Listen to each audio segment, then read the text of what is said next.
हीरा, पन्ना, Ruby, sapphire जैसे नाम तो आपने सुने ही होंगे और साथ में ये भी सुना होगा कि इन पत्थरों को पहनने से आप सक्सेसफुल हो जाओगे और आपको ढेर सारी दौलत और शोहरत मिलेगी। इन्हें पहनने से ये सब मिलेगा या नहीं इसकी कोई गारंटी नहीं है, लेकिन आइए डिटेल में जानते हैं कि ये कीमती पत्थर क्या चीज़ हैं और धरती इन्हें कैसे बनाती है।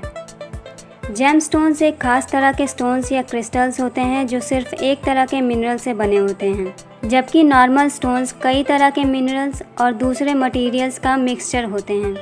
जेमस्टोन्स 4 तरह के होते हैं: इग्नियस, सेडिमेंट्री, मेटामॉर्फिक और हाइड्रोथर्मल।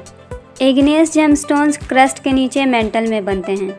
मेंटल सॉलिड लेकिन सॉफ्ट चट्टानों का बना होता है और ये चट्टान मिनरल्स और एलिमेंट से भरे पड़े होते हैं, जैसे कि silica, aluminium oxide, chromium oxide, iron, carbon etcetera. हीरा और पेरिडोट मेंटल में ही बनते हैं। मेंटल में जब कार्बन एटम किसी एक जगह पर इकट्ठा होने लगते हैं तब मेंटल का हाई टेम्परेचर और प्रेशर की वजह से एटम्स की बॉन्डिंग स्ट्रांग होने लगती है और ये कंडीशन करोड़ों सालों तक बनी रहती है, जिससे हीरा तैयार होता है। पेरिडोट भी इसी तरीके से तैयार होता है, जो मैग्नीशियम, आयरन, सिलिकॉन और ऑक्सीजन का बना होता है। मेंटल का टेम्परेचर 1000 डिग्री सेल्सियस से लेकर 3700 डिग्री सेल्सियस तक होता है, लेकिन क्रस्ट के लिथोस्टैटिक प्रेशर की वजह से मेंटल की चट्टानें सॉलिड फॉर्म में ही रहती हैं। जब किसी पॉइंट पर प्रेशर किसी वजह से कम हो जाता है तब वहाँ की चट्टानें पिघल जाती हैं और मैग्मा बन जाती हैं और क्रस्ट की दरारों से होते हुए धरती की सतह पर पहुँच जाती हैं। इसके साथ जेमस्टोन्स भी सरफेस तक पहुँच जाते हैं। धरती की सतह पर कई मिनरल्स होते हैं। ये पानी में घुलकर क्रस्ट की दरारों में चले जाते हैं और धीरे धीरे वहाँ इकट्ठा होने लगते हैं और फिर दरारों में प्रेशर बढ़ने के कारण सेडिमेंट्री जेमस्टोन बन जाते हैं, जैसे कि मैलाकाइट, एजुराइट और ओपल जैसे जेमस्टोन्स।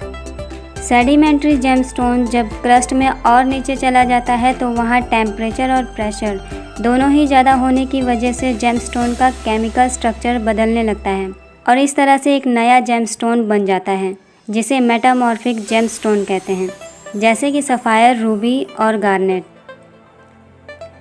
मेंटल की ऊपरी सतह के ऊपर क्रस्ट में कई सारे मैग्मा जोन हैं और साथ में ही उबलते हुए पानी के सोर्सेज भी हैं। मैग्मा से बहुत सारे मिनरल्स इस गर्म पानी में घुल जाते हैं।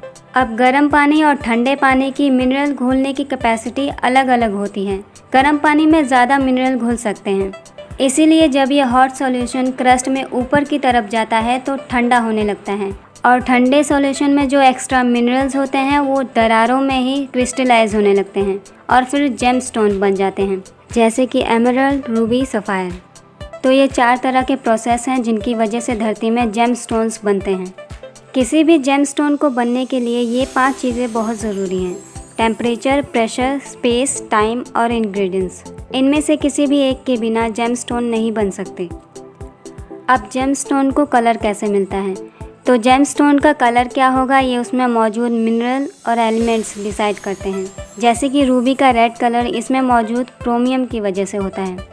कई जेमस्टोन्स ऐसे भी होते हैं जिनमें एक जेमस्टोन दूसरे जेमस्टोन में ट्रैप्ड हो जाता है या फिर एक से ज़्यादा जेमस्टोन्स आपस में चिपके हुए होते हैं। जेमस्टोन्स में कई तरह के कलर पैटर्न्स भी मिलते हैं।